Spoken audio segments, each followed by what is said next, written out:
grinding all my life. Sacrifice, hustle paid the price. Want a slice, got to roll dice, that's why all my life I've been grinding all my life.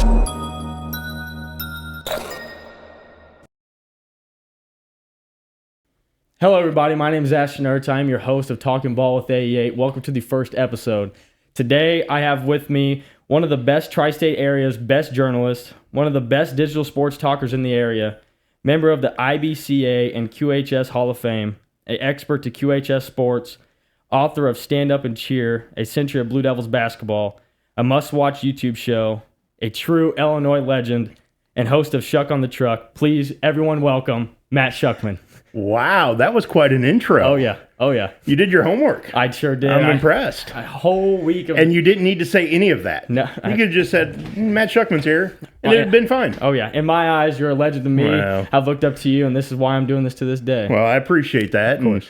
You're off to a good start. Appreciate you. Thanks for the invitation. I'm excited about this. Of course. So one of the first questions I have for you, what is your earliest memory of sports that made you realize you wanted to cover them professionally? Ooh, that's a good question. That made me want to cover them. Ooh, that's a really good question because I have a lot of sports memories growing up. But the thing that maybe triggered, wow, that's tough. Oh, yeah. Because, I start thinking, and, I loved listening to St. Louis Cardinals baseball growing up. Right. Certainly the Midwest games, but the West Coast games, little transistor radio near my bed or even on my pillow. I'd fall asleep to listen to Jack Buck call Cardinals games. My mom and dad would come in as they were going to bed and turn the radio off, or one of my older brothers and sisters. I'm the youngest of 6. Right. So I had a lot of influences in that sense. And of course, my older brothers and sisters were a big influence on me. Right.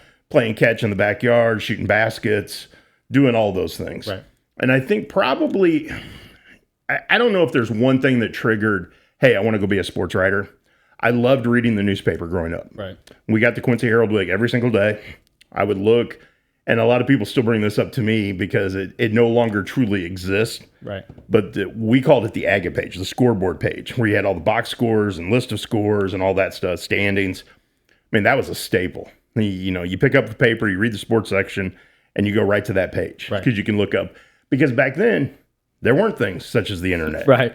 So to get the Major League Baseball standings and all of those things, you went to the newspaper. Right. And for me, that's what it was. And that's what part of my love for baseball and part of my love for sports comes from the newspaper. Right. We didn't have ESPN. We didn't have, you had your one game a week, your Saturday game of the week. And there, so you looked forward to watching that baseball game on Saturday. Right. Because that was the only time you really got to watch it. As time went on, you started to get WGN. So you got some Cubs games. Boo.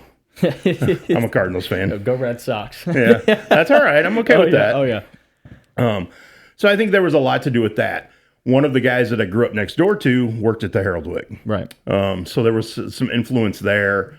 And I think my love of reading and my love of sports just kind of intertwined. I can't say there's one moment in time that made me go, I want to go be a sports writer. I think it was just kind of collectively. Right. And just always reading the newspaper, always looking at the newspaper. And it was like, okay, what do I want to do? As you start, I started working for the high school paper, or it actually would have been the junior high paper in 9th grade. Okay. It was called the Junior Highlights at Quincy Junior High School. Right. And then when I turned 15, the fall, my birthday's in October. Okay. So I was about to turn 16, and I got hired at the Quincy Herald-Whig to work part-time. Right. I couldn't work past 7 p.m. because of child labor laws until I turned 16. So this is a fun story. So I get hired at the Herald-Whig. I usually worked like 2 to 7 on Saturdays when I first started. But before I could start, I had to get a work release signature, a form you had to fill out, a government form. Well, it had to have signatures on it. So I had to go get a signature from the high school. And at the time I had to do that, the Quincy's teachers were on strike. Oh, okay. So I literally had to cross the picket line in front of the high school to go into the high school to get the proper signatures so I could start working. And that's kind of where it all began. That's where my journalism career began. I started working part-time at the Herald-Whig. I turned 16 that October, which allowed me to work then in the evenings, and I got a taste for it, and I've never let go of it since. Never looked back. No, not once. Right. So the next question I have for you is, who has been your mentor throughout your career? There's been a few. It started with Don Krim, who now works for me. It's funny how this all kind of comes full circle. Don Krim was the sports editor at the Herald-Whig in 1989 when I was hired, and I was scared of him. Like, I called him Mr. Krim at the time, and all this stuff. Right. And I knew other people that worked there, but it was like when I went in for my interview, and here I was 15, and so like mom and dad were like, "Here's what you got to do: shirt and tie." Oh yeah. Slacks, the whole bit of, okay, I got to be professional. And you learn as time goes on, I didn't need to be that professional. Right. It wasn't, but at the time it was like, okay, I got to be, and I got to call him Mr. Krim and all this stuff.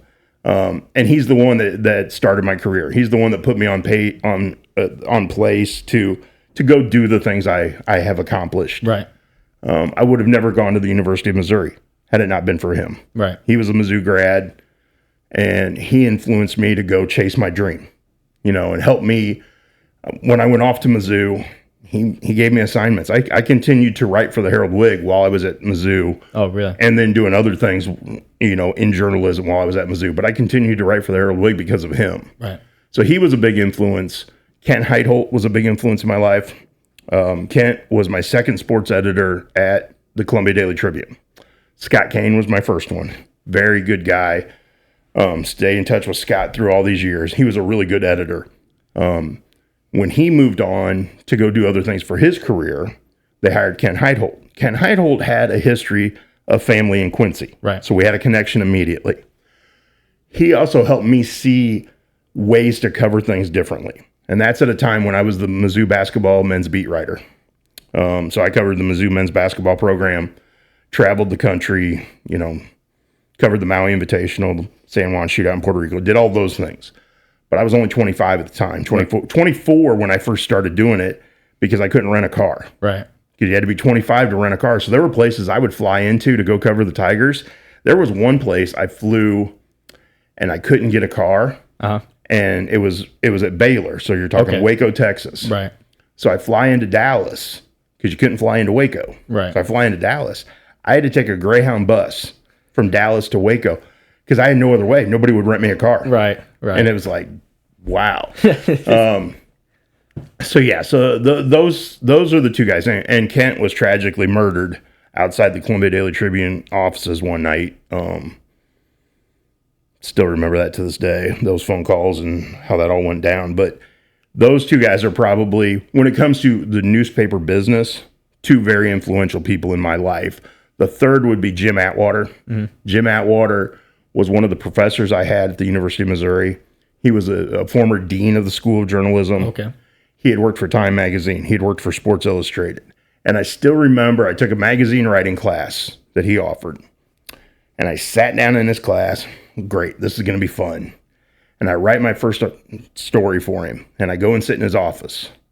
And he hands me the paper. Because back then, you typed it all out on paper, you know.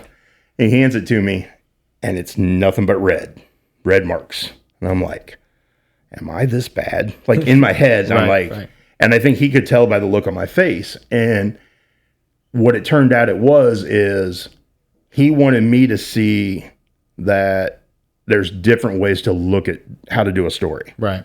And he was very complimentary of the work I had done, but also wanted to show me how it could be better. Right. And I needed that. When you're 20 years old and trying to figure out this business and you think you know what you're doing, you really don't. That's how I feel as we speak right now. I feel like I know, but there's so much more to learn. You don't know. Right. Exactly.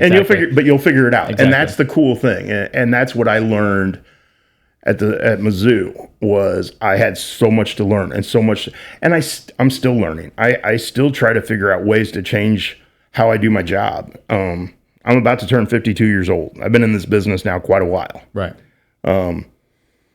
And I try to get better every day. If I do the same things this week as I did last week, it's going to be very mundane. It's not going to appeal to the readers, the viewers, the listeners. It has to change. You have to improve. Right. Whether you're 22, 52, 72. You know, you have to keep evolving as a journalist. And I think I learned that at the University of Missouri, because when I went there, I was like, oh, I've written for a daily paper. I can do this. And I thought, I'm a big dog here. Right. No, I wasn't. And I learned that really quick. Right. But you also learn real quick to work at it, work at your craft. And Jim Atwater taught me so much about working on my craft. And just an incredible person. Probably the biggest influence I had at the University of Missouri. Right. There were a lot of good people there. You get and think about it. It's the number one journalism school in the nation. Right. For a reason. And the oldest for a reason. But Jim Atwater influenced me more than any other person at that school. Right. Thank you guys for watching today's episode of Talking Ball with AE8. Today's sponsors of today's episode are Refreshment Services Pepsi, PSD Underwear, Roundcount Excavation, Farm and Home Supply, Game Day on the Hill, and AE8 Vintage. Once again, thank you guys for viewing in. So the next question, if you could cover any sporting event in the history, any sport, what would it be and why? Ooh, that's a really good, so not necessarily like looking ahead and saying, I want to go cover this or go cover that. Right. Now, are you talking I could go back and cover? You can cover literally any sporting event ever. See, that's not a fair question, because I know immediately what comes to mind. Right. Would be the 1982 World Series. Right. Cardinals win the World Series. Yeah. My favorite Cardinal, Willie McGee's a rookie on that team. Oh, yeah. You know, the catch of Gorman Thomas's would-be home run in Game 3 and all those things. Right.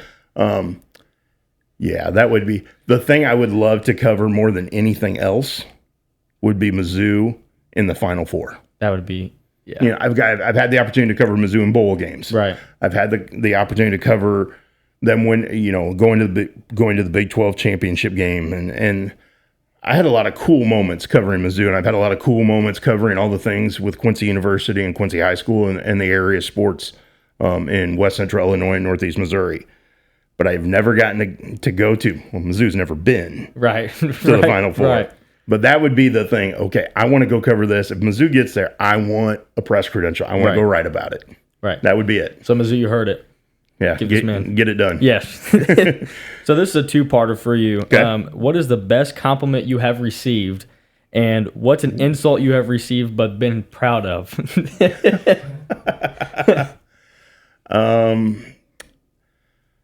An insult that I've been proud of. And I've been insulted a lot.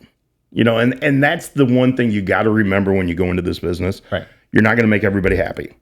People are not going to like what you do. People are going to love what you do. So you're going to have it coming from both sides. Right. And so you remember to take it, you got to have thick skin, and you got to take it with a grain of salt.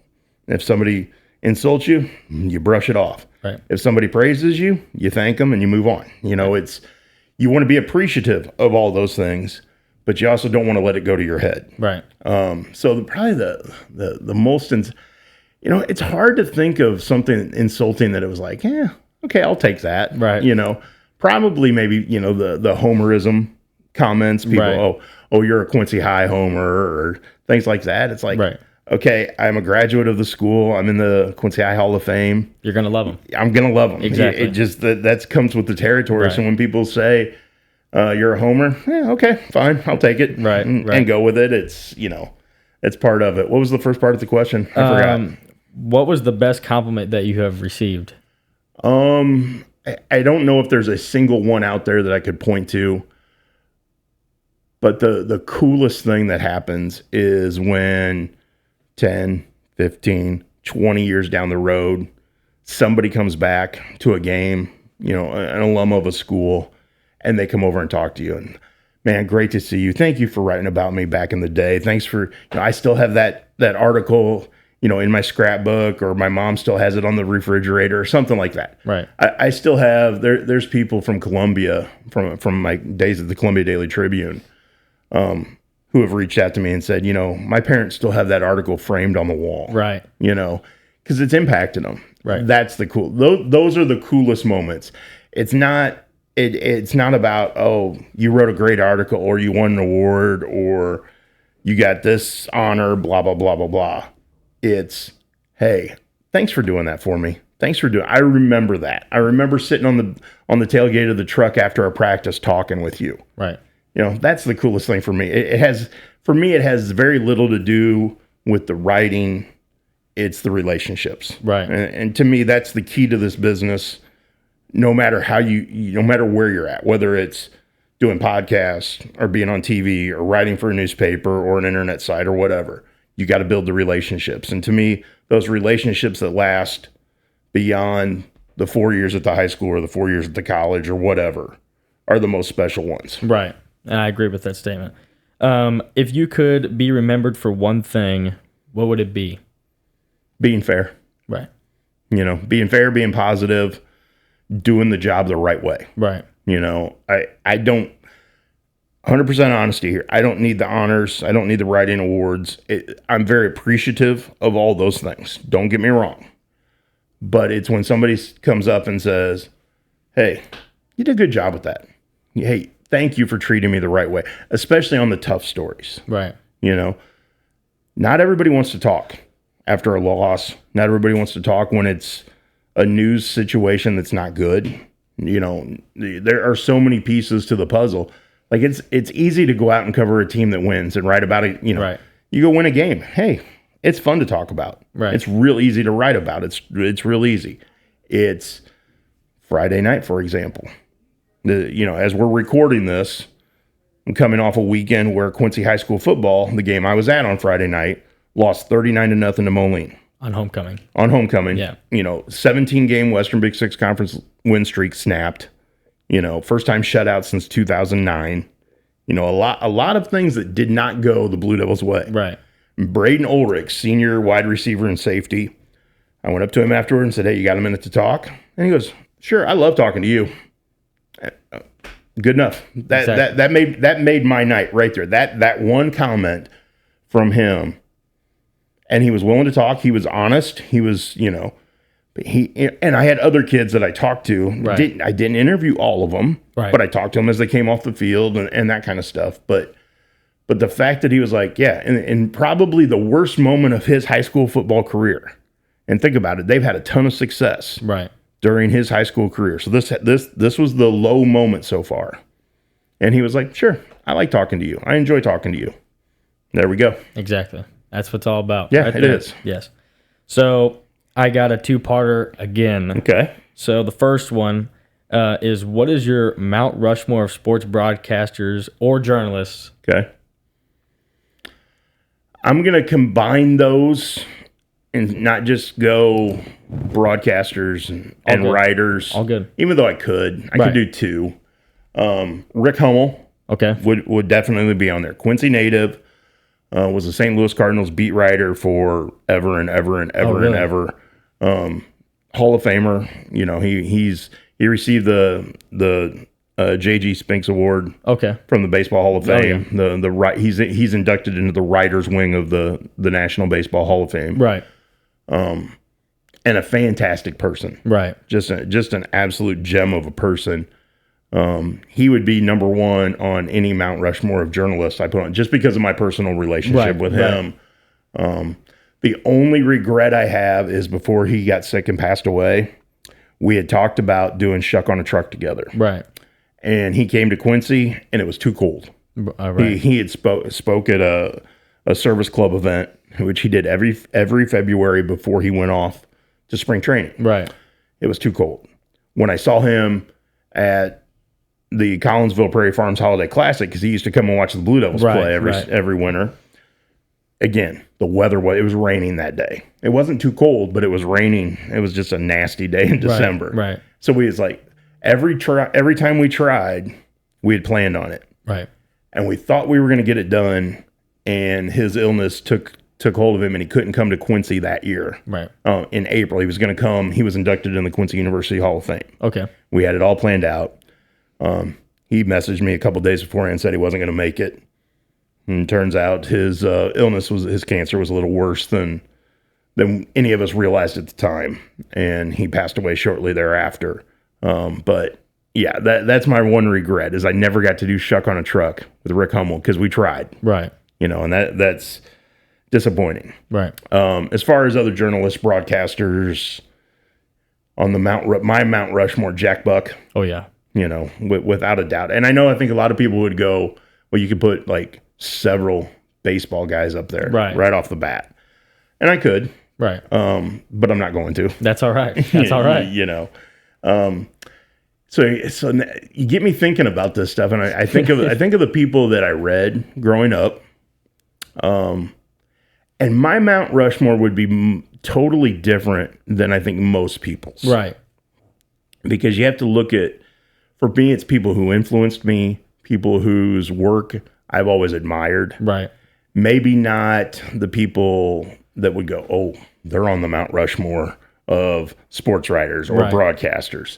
So Rick Hummel, Jack Buck, Mitch Albom, columnist for the Detroit Free Press, to me is one of the most gifted writers I've ever known or ever read.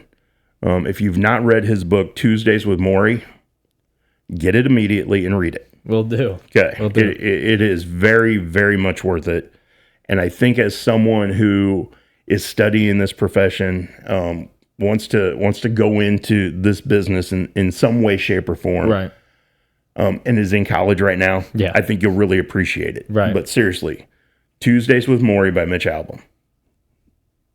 Don't waste any time. Yeah, I got you. Go get it as soon as you can and read it, because I think you will really enjoy it. So he would be right up there. And then another guy who I know he's written some journalistic pieces, but he's also an author. Right. David Halberstam is probably one of my favorite authors. And I would put him right up there as one of the greatest writers of sports knowledge, of historical stuff. He wrote a book about the Korean War, which is fantastic. If you've never read the book, October 1964, Cardinals Red Sox World Series. Oh, yeah. Can't forget it. David Halberstam wrote that book. Oh, really? Yes. Okay. So there's another book out there called The Teammates. Okay. Is another book I would suggest you read. It's insight into it's just great writing is what it is, and to me that's where I gravitate toward when I start looking at some of this, and everybody's going to view things differently. Right. So when you start thinking of Mount Rushmore guys, you may guys that you listened to, guys you listened, or guys that were on TV that you went, wow, he was great. Dan Patrick from ESPN, right? Some of the ESPN guys and all that. I go to guys who are great writers, right? Because that's my forte, that's my passion, right?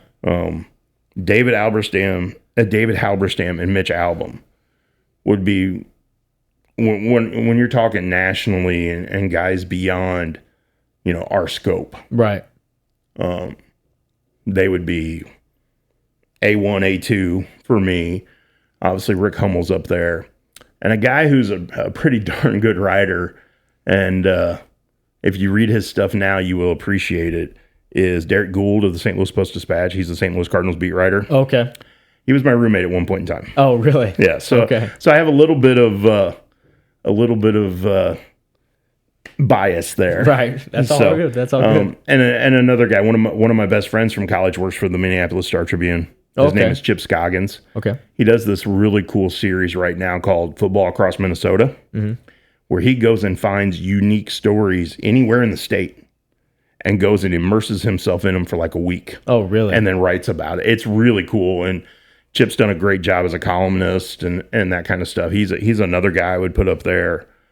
And I'm lucky, really, really fortunate to have been associated with, worked alongside some incredible people over the years. Right. Vahe Gregorian, who is currently with the Kansas City Star, used to be with the St. Louis Post-Dispatch.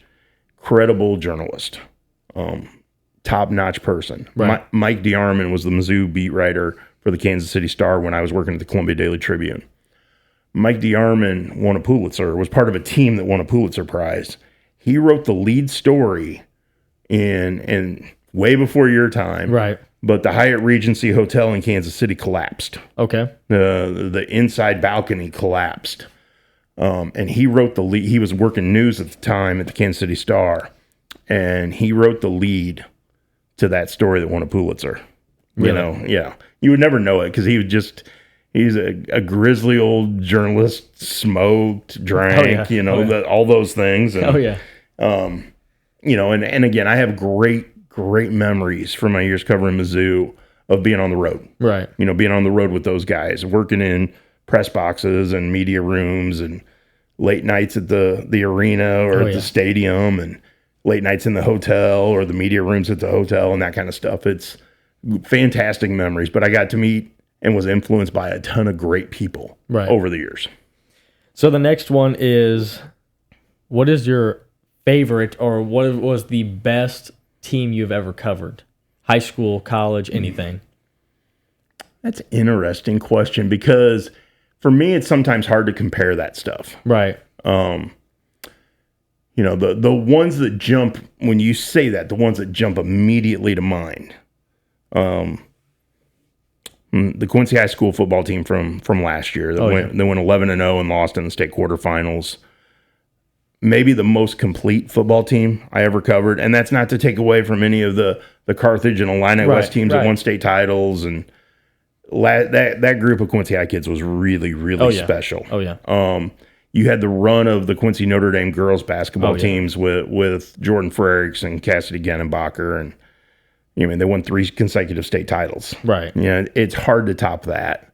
The Quincy University baseball team that went to the College World Series in 2017. Yeah. That was maybe one of the most fun teams I've ever been around. Oh yeah. Those were the ones. The 2014 Quincy University soccer team that made it to the Final Four. Arguably the best, without a doubt, the best team Quincy University has had in the Division II era. Okay. Obviously, you're talking a school that won 8 NAIA national championships in a 9-year span under Jack McKenzie. You're talking one of the most historic college soccer programs in the country at different levels. But after they went to the Division II level, the 2014 team was the best team they'd ever had. Right. And I had an that was probably the most fun I had covering a team because I traveled with them. Right. And again, that makes a huge difference. Oh yeah. When you get to travel with a team and you get to know the guys. My nephew was that age. So when my nephew got married and my nephew had played soccer, he was a year or two older than those seniors. Right. And a lot of those guys came to the wedding because they'd been college buddies. It was a lot of fun. Right. It was a lot of fun because it was like, I wasn't Mr. Schuckman. I wasn't Nick's uncle. I was Shuck to them. Right. I'd been around him. I had, especially at his wedding reception, drank beer with him and that kind of stuff. And it was just, those are the memories you make when you get to really get involved with the teams and get to know the players and get to know the coaches and spend time with them. Just incredible memories. And it's interesting that you brought that up because Chris Dewar and I are working on a series. Okay. So it's going to debut in October, late October. 25 of 25 is what we're calling it, or something similar to that. Right. So it's going to be our top 25 moments that we've covered in the first 25 years of the century. Okay. Because he and I are the only two in this market who have worked sports entirely for those 25 years. So we've started working on that. We've got kind of our list put together. We've got to kind of rank them still. Right. And so I asked him, I said, what's your number one? And I thought he'd be like, this is the number one moment of the 25 years. And he goes, I'm not sure. Right. I mean, it's hard to pick. I have a couple in mind that should be in the top 5. Hopefully Pace can make one of those. The 2013 boys basketball program was one of the best pacing teams ever. It was. Right. But I will tell you this, it will not be on the list. And that's all right. That's all right. I got to be a little biased. And here's the thing. Not every team that wins a state title will be on that list. Right. Not every player who was a great player will be on that list. Right. It's got to be a moment. It's got to be something unique that happens. Right. Something. And again, it might be a game that just was so memorable. And there's a couple that immediately come to mind for me. Right. But it's like, okay, so I brought up those Quincy University teams. Right. Is getting to the World Series in 2017 for the QU baseball program, does that make the top 25? Or is there a game along the way that makes that top 25? Same with the soccer team in 2014. You mentioned Payson. Does the 2017 girls volleyball team that won a state title, the only state title in school history, make the list? Possibly. I lost one game. Camp Point Central winning a state football championship in 2023. Does that make the list? How high is it on the list? Those kinds of things. There's a lot to be talked about with that. Right. And when you start thinking back over 25 years, it's a lot to think about. It's a lot. I mean, I sat down and did just off the top of my head and just did a list. Right. And I got well past 25. But it's like, okay. And then Chris is doing his list, and we're going to compare, and then we'll rank and do all those things.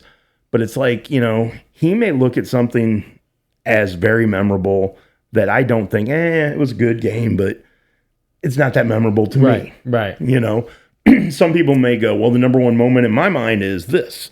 You brought up the 2013 Payson basketball team. There's a lot of people out in Payson would be, well, that's among their top 25. It's my favorite memories of Payson ever. Okay, see, for me, it doesn't rank that high for me. Right. But I have a lot, you're thinking just Payson. I'm trying to think of Northeast Missouri, outside West Central Illinois, and kind of what turned the dial. Right. So yeah, it's going to be a fun series to put together, and it's going to bring up a lot of memories. Right. I'm looking forward to listening to it. It sounds a lot of fun. What stories? Sorry, just 1 second. What stories are you proudest of, and what made it so special to you? Probably the ones where there's an impact. And I still remember, and I'm trying to make sure I get the year right. I think it was 2003. Jenna Buckner was a volleyball player at Quincy High School. Okay. She went on to play at Truman State. Truman State was really, really good in volleyball at that time. Okay. She was a stud. Right. Okay. She ended up getting, and I don't have the story in front of me to give you all the details exactly, but it was some sort of kind of brain lesion. Okay.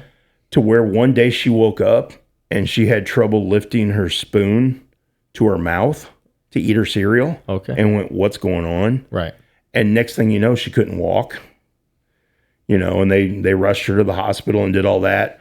Excuse me.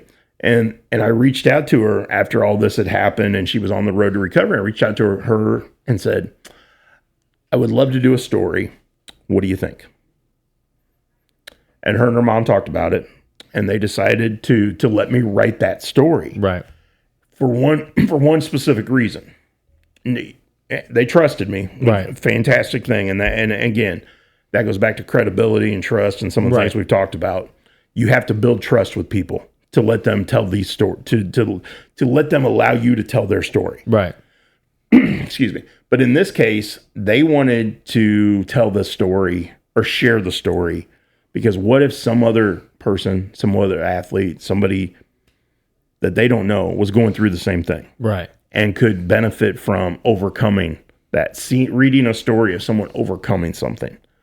And I still remember her sitting in the little conference room we had, and we're talking, and I still remember her doing, and you can't see, as we're talking, but she's bending her thumb, flexing her thumb, and she's like, I'm able to do this. And it was real interesting, because here's a girl who was a phenomenal athlete, a Division II high-level college volleyball player who's excited that she can bend her thumb and touch her finger. Right. And it's like, wow. And she allowed me to tell that story, her and her mom. And I've had, and there's been many over the years. Right. Where they've trusted me to tell that story, tell their story, whether it's the loss of a loved one, come back from injury, a multitude of different things that are very emotional. Right. I've had to write some columns, about friends who have passed. Right.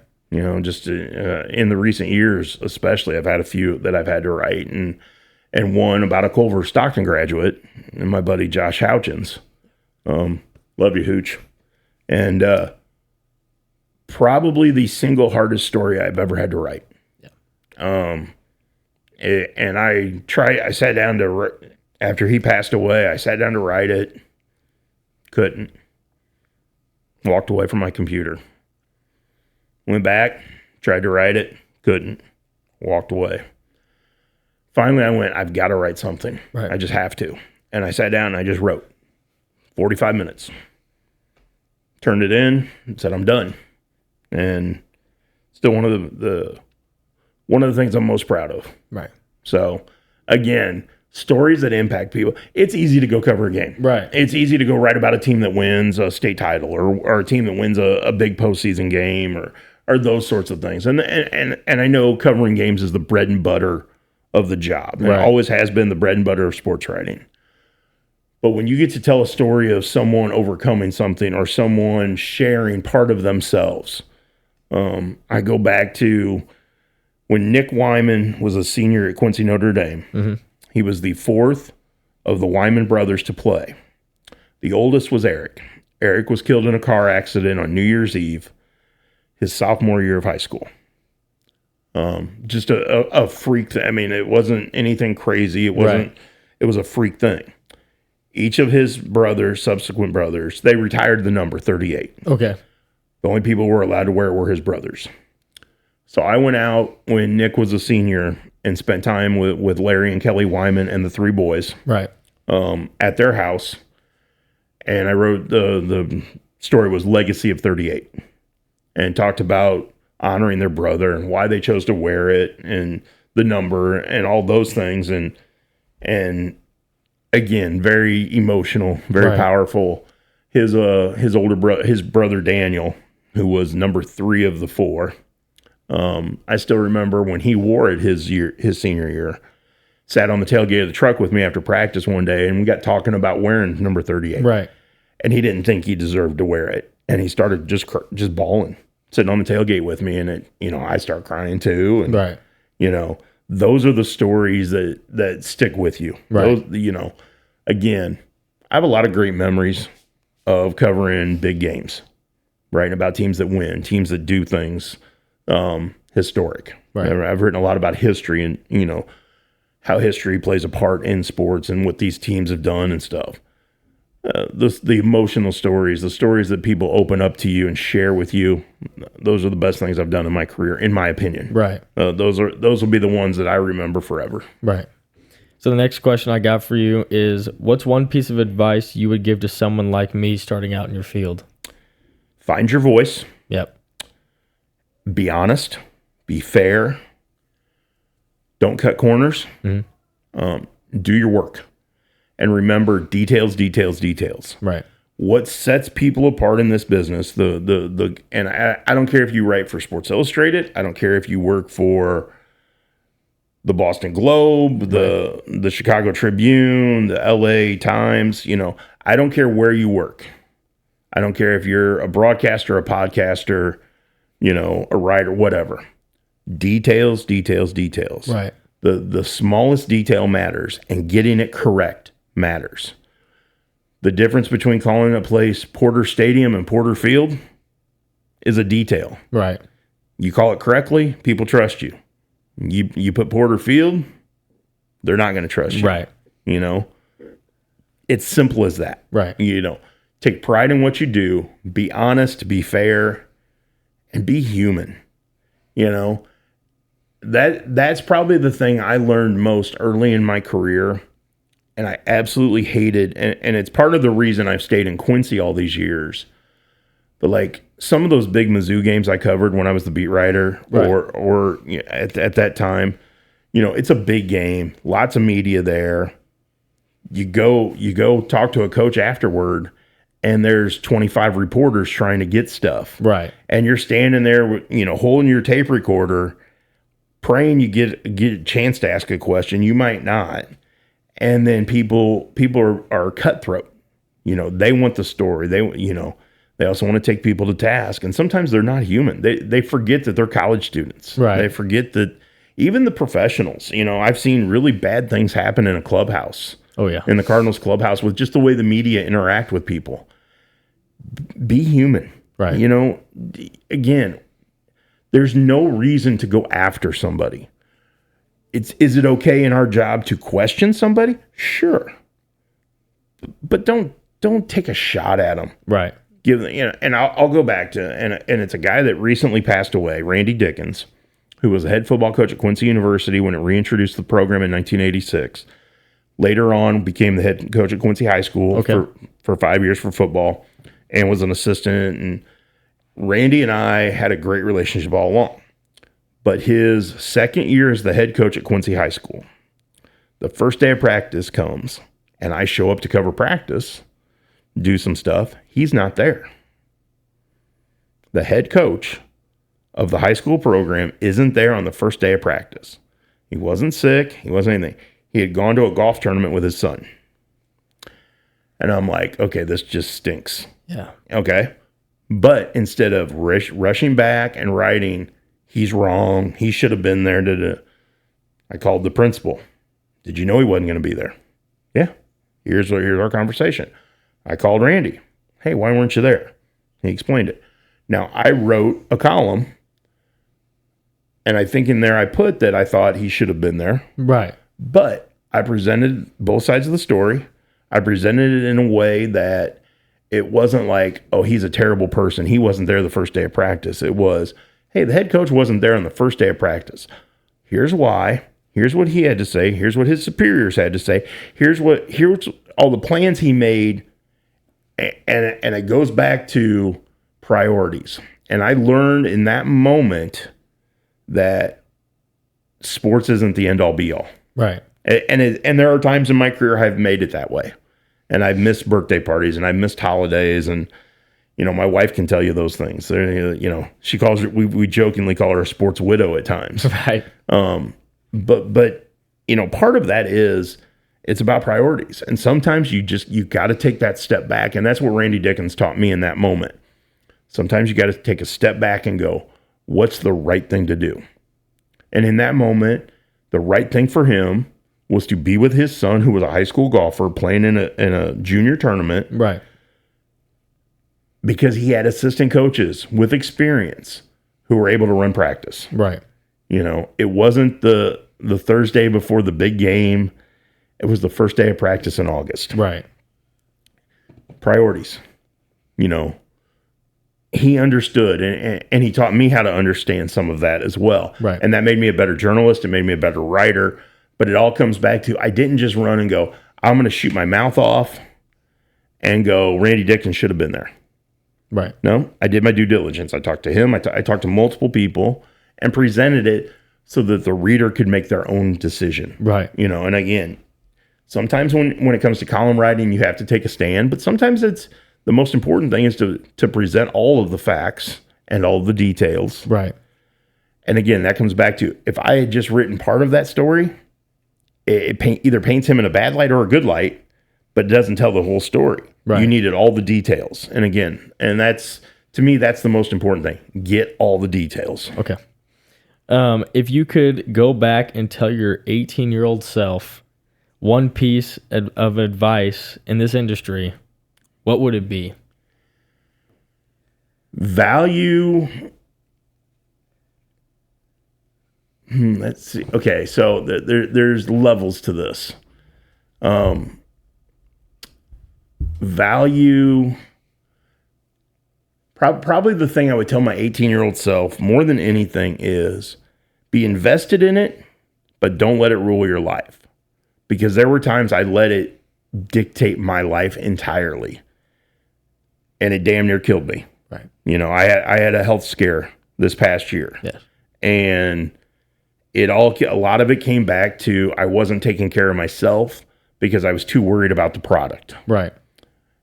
Trying to be everywhere, trying to do everything for everybody. No. If you do the job the right way, if you do it in a respectful way to where people appreciate how you do your job, appreciate the things you have to say, things you write, the things you do, they'll come find the information from you, whether you post it at 10 p.m. or 10 a.m. Right.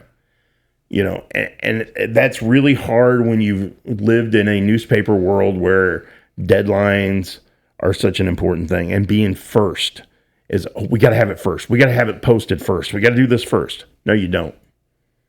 Because if you're the source that people respect and the source people trust, they're going to come to you anyway. Right.